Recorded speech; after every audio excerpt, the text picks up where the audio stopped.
बिस्मिल्लाहिर्रहमानिर्रहीम। नाजरीन, फिरदौस आशिक अवान ने चित्रोल करवाने का रिकॉर्ड कायम कर दिया है। पाकिस्तान तहरीक इंसाफ को छोड़ने के बाद से मुसलसल हर लाइव शो में फिरदौस आशिक अवान की खूब चित्रोल हो रही है।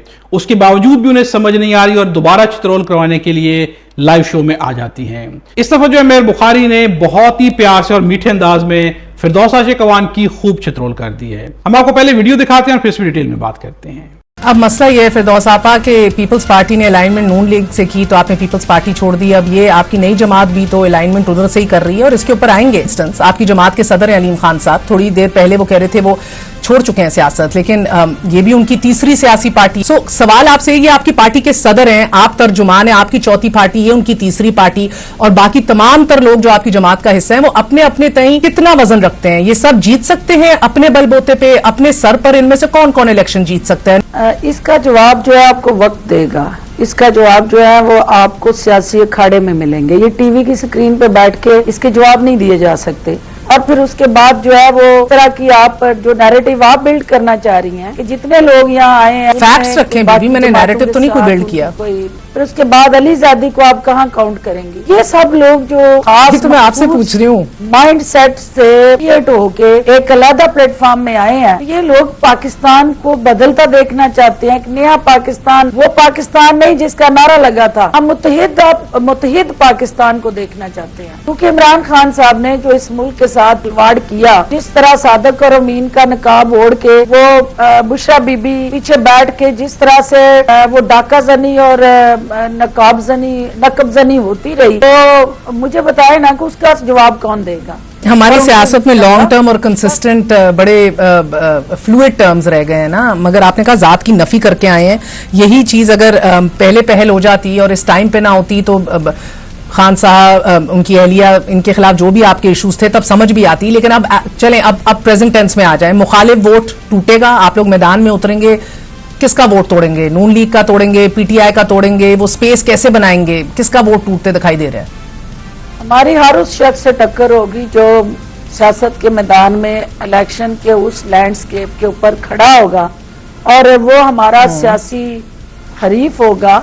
उसको खलीफ बनाने के लिए सीट टू सीट जायजा लिया जाएगा, हर हल्के का एनालिसिस होगा और जो विनिंग कैंडिडेट्स होंगे उस पर हम देखेंगे कि कहाँ किस जमात के साथ हम जो है आगे बढ़ के बेहतर नताइज ले सकते हैं। दूसरा भी तो इतना चूचा नहीं है ना, इतना वेला बैठा है कि जिधर आपका कैंडिडेट हल्का हो वो आपसे एडजस्टमेंट कर ले। सो मैं आऊंगी इस सवाल पे भी, बिकॉज आपने हमेशा नून से टक्कर ली है। मगर एज ऑफ राइट नाउ आपके जो हेड हैं जहांगीर खान तरीन साहब, वो लंदन में बैठे हुए हैं and the timing is just कुछ समझने से कासिर है। मगर बताइएगा, क्या मियां मोहम्मद नवाज शरीफ से उनकी मुलाकात मुतवक्के है? क्योंकि जमात बनाने से पहले भी वो और अलीम खान साहब कई बार मिल चुके हैं मियां साहब से। डिपेंड्स के उनकी अपने चेकअप के बाद टाइम स्पेस कितनी बनती है, और अगर उनकी टाइम स्पेस हुई और ओवरऑल उनकी सेहत ने इजाजत दी तो डेफिनेटली वो उनका अपना इख्तियार और स्वाबदीद है कि वो उस हवाले से क्या लाएअमल बनाते हैं। अच्छा, बयानिए पे आ जाएं जरा फिरदौस आपा। ये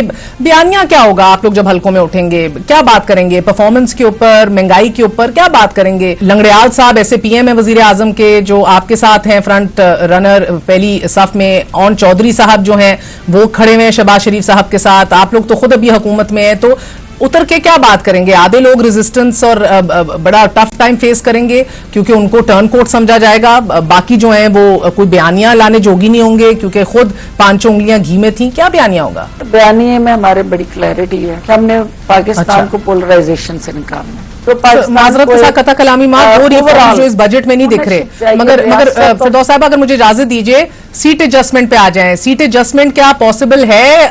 क्योंकि आप तो हमेशा नून के खिलाफ लड़ी हैं, नून को टक्कर दी है। सीट एडजस्टमेंट के ऊपर क्या आपके पास मालूमात है? सीट एडजस्टमेंट आपको पता है कि ये एक इलेक्टोरल प्रोसेस हो और इलेक्टोरल प्रोसेस के अंदर आपको पहले हर हल्के का एक एनालिसिस और हर जमात जो है वो अपनी वीकनेस और स्ट्रेंथ देखती। और फिरदौस साहब, अभी थोड़ी देर पहले जो आप कह रही थी कि अपनी जात की नफी करके आए हैं और फिर आपने तहरीक इंसाफ के चेयरमैन और उनकी जोजा के हवाले से बात की, तो उनके किरदार के हवाले से, मुबैना करप्शन के हवाले से जिक्र किया, तो क्या ही बेहतर होता कि तभी आप जुदा होके आलम बगावत खड़ा कर देती हैं और हक और सच की राह पे गामजन हो जाती हैं और तब बात समझ आती है। फकत 9 मई के पुरतशद्दुद कंडेमनेबल वाकयात तो नहीं है जिससे आप सिर्फ अभी अलहदा हुई हैं, दैट मीन्स? देखिए, ये मेरे सवाल से ज्यादा उस जवाब को आप खान साहब की सफ़ों में तलाश करें और वहां तलाश करें जो ज़मान पार्क के इर्द गिर्द टोला था जो आज उनको उस बंद गली में ले गया है। अच्छा, मुझे ये बताइए कि साबिक वजीर आला परवेज इलाही साहब का मैं जानना चाह रही हूँ, उनकी एक तस्वीर भी मंजर आम पर आई है। कैटेगरी के मुताबिक सहूलियात नहीं उनको मिल रही, बाल बिखरे हुए हैं, परेशान है, एसी तो दूर की बात, पंखा नहीं मिल रहा। ये क्या वाज़ेह पैगाम है, दुश्मन का दोस्त भी दुश्मन? किस तरह देख रही हैं? इस तरह तो होता है इस तरह के कामों में। आखिरी आपसे जवाब फिरदौस आपा, ये आपकी आखिरी जमात होगी फिर?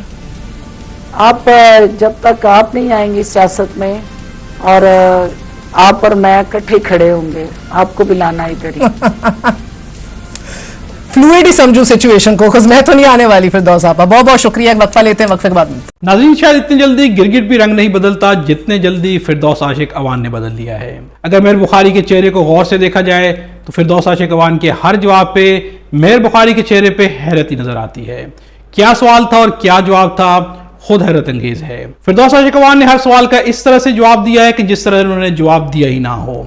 जो भी उनसे सवाल किया गया, उनका जो जवाब उन्होंने दिया है उनसे साफ लग रहा है कि ऐसे लोग किसी भी पार्टी के साथ वफा नहीं कर सकते।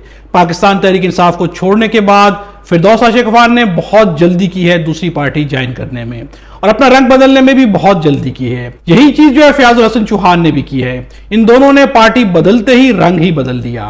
पार्टी अगर मजबूरन छोड़ी गई थी या दबाव में छोड़ी गई थी तो कुछ अरसा इंतजार भी किया जा सकता था।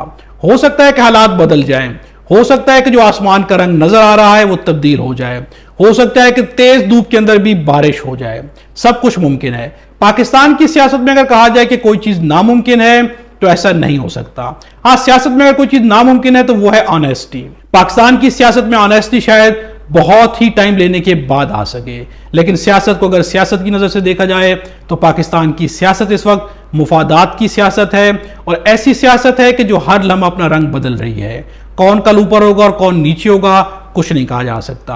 फिरदौस आशिक अवान ने जो भी कहा है, नई पार्टी बनाने के बाद ना तो उनके पास कोई बयानिया है और ना ही उनके पास कोई प्लानिंग है और ना ही उनको पता है कि उन्होंने किसके खिलाफ लड़ना है या किसका वोट तोड़ना है। आप क्या समझते हैं, क्या इस्तेहकाम में पाकिस्तान पार्टी जो है कामयाब हो सकेगी? इस बारे में अपनी राय का इजहार कमेंट्स में जरूर कीजिएगा। खुदा हम सबको और हमारे वतन पाकिस्तान को अपनी हिफ्ज़-ए-मान में रखे।